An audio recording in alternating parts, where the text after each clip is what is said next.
Saint-Jérôme Harley-Davidson. Pour voyager, pour s'habiller, pour partir sur un nowhere, pour rouler en toute liberté. Ta route commence chez Saint-Jérôme Harley-Davidson.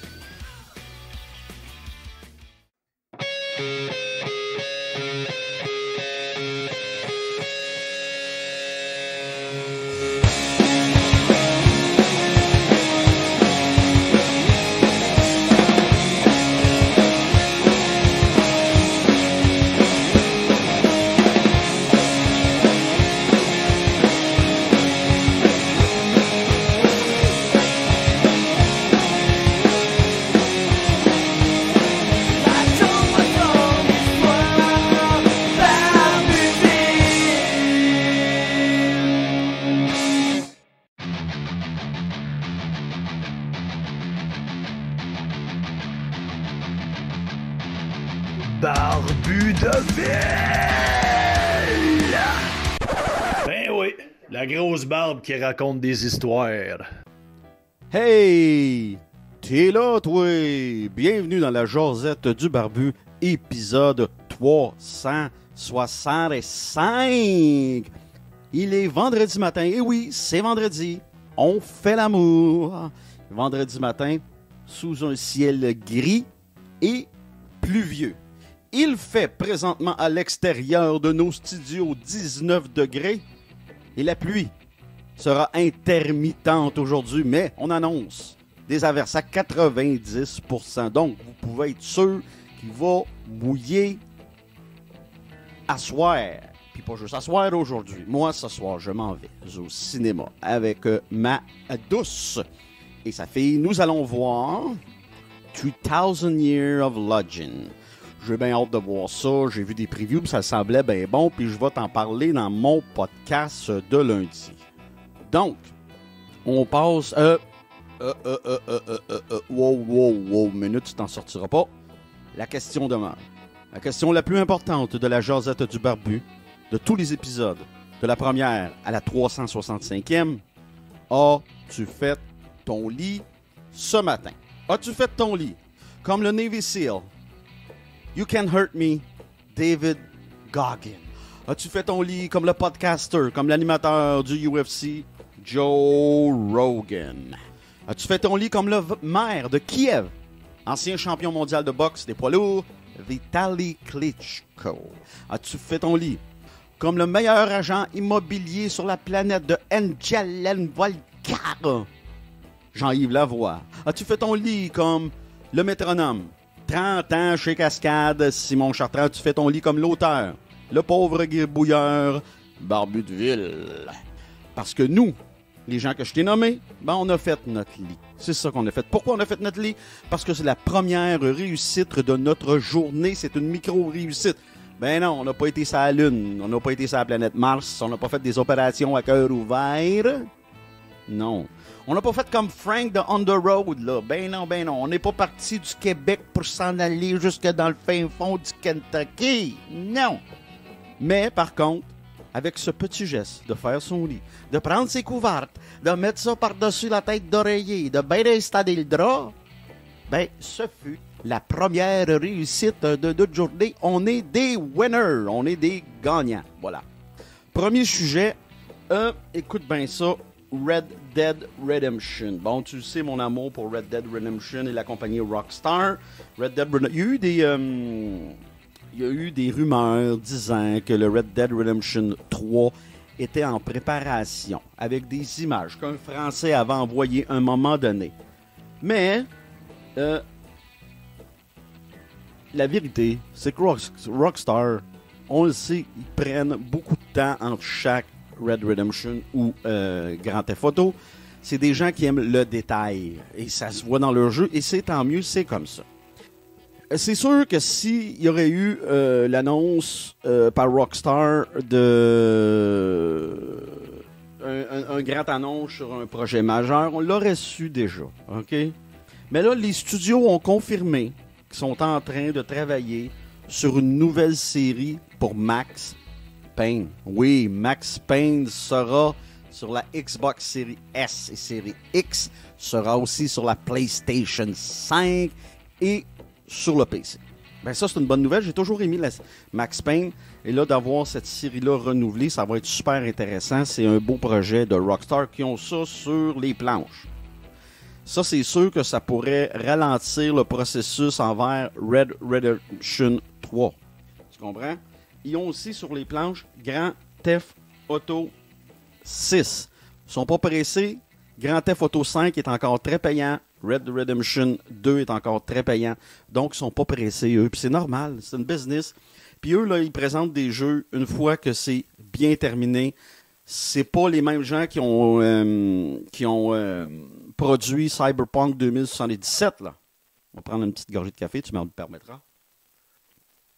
Excellent café de la Nespresso de ma charmante conjointe, n'est-ce pas? C'est merveilleux.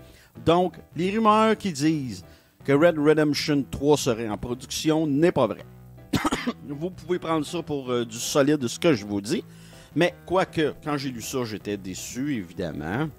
Mais en même temps, déçu, mais j'aime autant que Rockstar prenne son temps puis qu'on nous arrive avec un produit fini. C'est leur marque de commerce.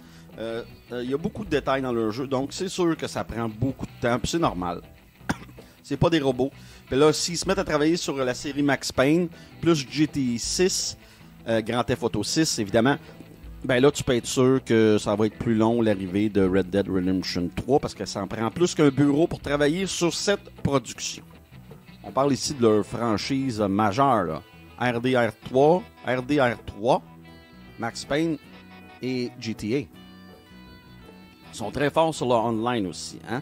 Donc, faut mettre ça dans la balance. Juste un instant. Voilà. OK. Autre sujet. Les pourboires. Ouais, les pourboires. Imagine-toi donc que dans certains restaurants de Montréal, ça a commencé à Montréal, ben ça va aller ailleurs, là. Mais il y a certains restaurants présentement, quand tu paies la facture par Visa au débit, là, on te demande combien tu veux donner de pourcentage de pourboire. Ça part tout le temps à 15%. Et puis, ça va jusqu'à maintenant, imagine-toi donc, 30%. On est-tu rendu fou? On est-tu tombé sur la tête?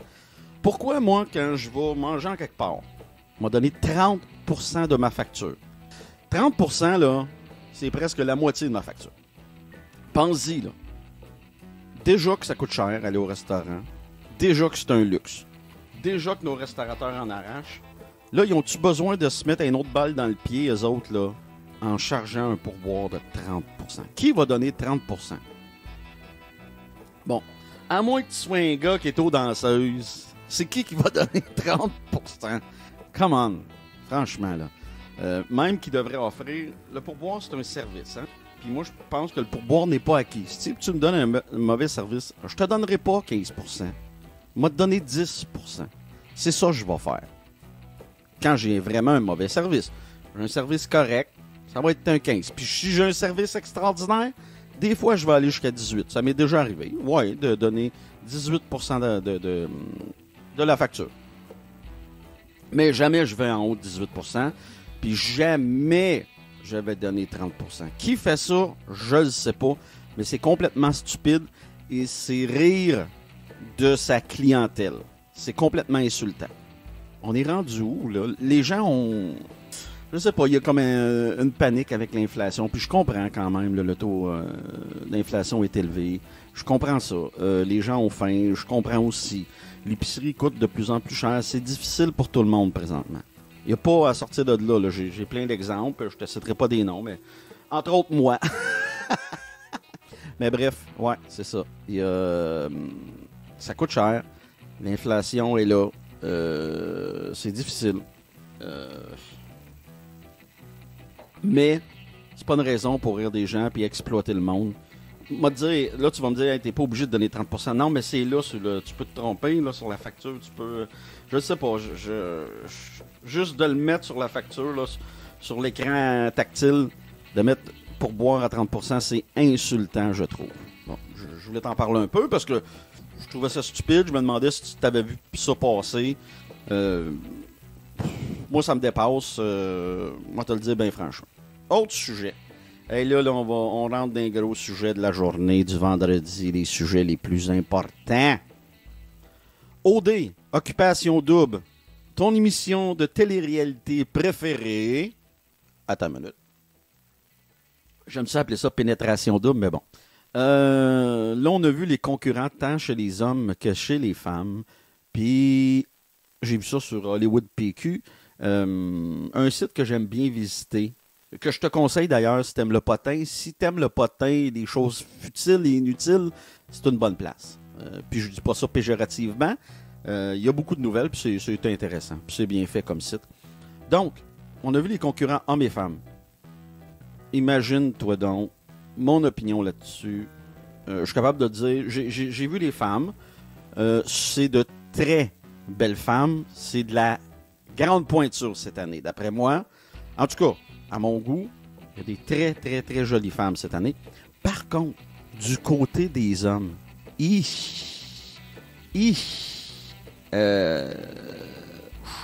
trouve que les hommes et les femmes ne sont pas dans la même ligue cette année, côté beauté. Là. On parle juste de beauté, là. On parle rien d'autre. Mais c'est ça, anyway, Occupation Double. Donc, si on parle juste à proprement dit de beauté, les femmes sont beaucoup plus belles que les hommes cette année. C'est frappant. Je te dirais que dans les gars, t'as une minute, il y a peut-être 2 gars qui sont, on pourrait qualifier de beaux gars. Après ça, c'est assez ordinaire. C'est assez Joe ordinaire. Tandis que chez les filles, il y a des Insta-babes, là, il y a des beautés naturelles, il y a des influenceuses super chic et, comment je pourrais te dire ça, coquettes. Donc, va voir ça toi-même sur Hollywood PQ, on les présente. Donc, on présente les hommes et les femmes. Bien intéressant. C'est le fun des fois, tu sais, aussi de... Je me rends compte avec OD puis tous ces gogos-là que je te parle, là, ces nouvelles-là. Je ne vais pas toujours fouiner dans la presse, dans le Devoir. Je ne vais pas toujours fouiner dans le Journal de Montréal. J'aime ça aussi, des nouvelles un peu légères. Sais-tu pourquoi? Pour décrocher, pour mettre mon cerveau à off. Ça fait du bien, je trouve. Puis OD, dans ce sens-là, pour moi, c'est vraiment mettre mon cerveau à off. C'est pas péjoratif. Ça fait du bien de décrocher. Puis moi, ça me fait rire. Puis c'est léger, là.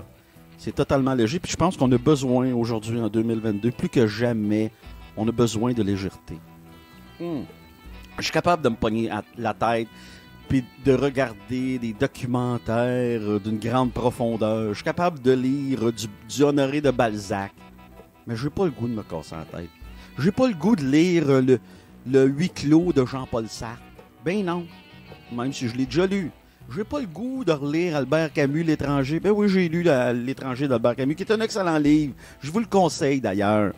Mais quand je te parle de télé-réalité comme Occupation Double, comme Big Brother, quand je te parle de la réalité de certaines vedettes internationales sur Instagram, c'est par souci de vouloir décrocher pour moi, pour toi, pour tout le monde. Parce que je pense qu'on a besoin, sincèrement, je pense qu'on est là en 2022. Là, l'air du temps est lourd, je trouve.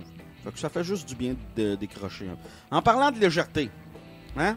Nick Cannon. Tu connais-tu Nick Cannon? Nick Cannon, hey, t'as-tu vu le beau bridge que je t'ai fait en parlant de légèreté? Je suis content. Nick Cannon, qui est un des animateurs de American Got Talent. Bon, qui est l'animateur en coulisses. Tu te souviens de Nick Cannon? Ouais. Ben là, sa blonde, là, la belle Brittany, est enceinte de leur 3e enfant. OK? Mais Nick Cannon, il en a 9. OK? Il partage des jumeaux de 11 ans, Monroe et Moroccan, avec son ex-conjointe, Mayra Carey, ainsi qu'un fils nouveau-né, Legendary Love, avec le mannequin Brie Tessie. T'as-tu compris? Nouveau-né. Puis il est avec Brittany, en tout cas. Il est également papa des jumeaux Zion et Zillion, 13 mois, avec Abby de la Rose. Je te fais remarquer qu'avec Brittany, il y a 3 enfants. Oh non, qui est actuellement son 3e bébé, excuse.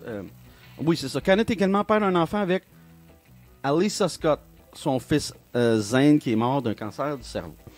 Donc, 9e bébé pour Nick Cannon, qui est très, très, très, très, très productif, qui a un sperme qui fonctionne dans le tapis. On pourrait l'appeler Starbuck, comme le bœuf. Ceci étant dit, avec mon sarcasme, Nick Cannon, sur son Instagram, a mis une vidéo de lui et de sa femme Brittany qui ont pris des belles photos de leur enfant et de l'enfant à venir, des belles photos du futur enfant. Des beaux vidéos, super beaux vidéos. Ils ont pris des photos de tout ça. Va voir ça sur l'Instagram de Nick Cannon. C'est très beau. Sa femme Brittany, le ventre à l'air, les seins à l'air. Puis c'est des superbes belles photos de famille. Aussi avec les jeunes. Sont habillés aussi de façon vintage. C'est très très beau. Fait que, je fais des farces sur Nick Cannon, mais ça n'empêche pas que... Bon, je trouve que 9 bébés, c'est beaucoup, mais ça, c'est juste mon opinion à moi. Dernier sujet, dans la section hockey, imagine-toi donc, ça va-tu bien pour les prospects du Canadien ou ça va pas bien? Ça va-tu bien ou ça va pas bien? Jan Mysak. Jan Mysak, un gars de la République tchèque, a été nommé sur la première équipe d'étoiles au championnat mondial junior. Ça, c'est un choix du Canadien, un choix de deuxième ronde, un centre. Après ça, là, il y a l'arrivée de Kirby Dach. Ajoute Cole Caulfield, Nick Suzuki, Sean Farrell, Lane Austin. Je veux dire, il y en a un puis un autre à ta minute. Je vais te dire ça. Je sais pas si tu te rends compte, le Canadien est en train de se bâtir... est en train de se bâtir une intéressante... voyons, je suis en train de perdre mes mots. Bande de joueurs, OK? Je suis en train de regarder. Bon, t'es au centre, t'as Nick Suzuki. T'as Kirby Dach, OK? Après ça, t'as Cole Caulfield. Après ça, dans les jeunes, je regarde, là, je fais le tour, là. T'as Raphaël Harvey-Pinard. T'as Jan Mysak. T'as encore J.C. Lennonen qui est là. T'as Xavier Simoneau. Après ça, dans les prospects, t'as Uras Slavovski, Owen Beck, Joshua Roy, Philippe Mézard, Radley Kinney, Sean Farrell, Emil Henneman. C'est tous des bons prospects, c'est là. Olivier Kapanen, faut pas l'oublier, c'est un super bon prospect. Après ça, en défense, c'est encore mieux. Caden Goulet, Jaden Struble, Logan Mayou, Lane Hudson. Après ça, t'as Jordan Harris, Harbour Hackjack. Après ça, t'as Justin Barron. T'as beaucoup. Là, je t'ai nommé un paquet de prospects. Là, beaucoup de jeunes loups. Il y en a évidemment qui sont là déjà avec l'équipe. Au camp d'entraînement, ça va se battre. Ça va se battre très fort. Il y a beaucoup de joueurs disponibles. Ça va être quelque chose avec l'entraînement du Canadien cette année. Moi, je te le dis, ça va être très excitant. Soit aux aguets. Bon, Carey Price n'est pas là. Ça va être Jake Allen, Samuel Montembeault jusqu'à preuve du contraire. Probablement que Caden Primo va aller gauler. Il va continuer à gauler dans la Ligue américaine avec le Rocket. C'est pas mal ça. Je suis très excité par... ce qui se passe avec le Canadien. Regarde, en 2023, ils ont 2 choix de première ronde déjà, le leur et celui des Panthers. Il faut rajouter après ça un choix de deuxième ronde, un choix de troisième ronde, 3 choix de quatrième ronde, 2 choix de cinquième ronde, un choix de sixième, un choix de septième. C'est quand même très intéressant. Surtout sachant que la 2023, c'est une grosse année. On le sait, là, il y a 3 joueurs voyons, je prends mes mots, générationnels. Donc, c'est une grosse année pour le Canadien de Montréal. Mais l'avenir regarde très bien. Quand je regarde les jeunes prospects, je suis très, très, très excité par tout ça. Des bons jeunes, de la belle jeunesse, de la vitesse, de la grosseur, de la rapidité. Il y a un beau mélange de tout ça. Puis à défense, je regarde les jeunes. Tu as Justin Byron, ça fait 1. Harris, ça fait 2. Hijack, ça fait 3. Goulet, ça fait 4. Mayou, ça fait 5. Struble, ça fait 6. Hudson, ça fait 7. Là, je te parle des meilleurs d'après moi, mais il y en a d'autres, là. Les Fairbrother, les Norlander, les Leskinen. Il y en a d'autres bons, là. Mais non, bien excité par ce qui se passe dans l'organisation du Canadien. Puis je pense que pour une première fois depuis les années 70, depuis Serge Chavard, on fait les choses comme il faut. Ouais, depuis Serge Savard. Ça datait de Serge Savard, tout ça. Puis là, je pense qu'on fait les choses comme il faut. Puis moi, en tant que vieux fan du Canadien de 48 ans, je suis très excité. Sur ce, c'était ta jasette du barbu, épisode 365, édition du vendredi. Puis là, je m'en vais te dire de passer une belle fin de semaine. Oublie pas, c'est vendredi, on fait l'amour. De passer une belle fin de semaine. Amuse-toi. Profite du temps qui passe. Profite du temps avec ta famille, tes amis, ta blonde. Surtout, je te souhaite de passer le plus beau, la plus belle fin de semaine de ta vie. Cet épisode est une présentation de Chef Maison. Chef Maison, le meilleur traiteur, ça arrive sud de Montréal. Peu importe ta situation familiale ou ton besoin, ben Roger, le propriétaire, a un format pour toi. T'en veux-tu des choix? Familial 5 jours, monoparental 5 jours, individuel 5 jours, format grande famille.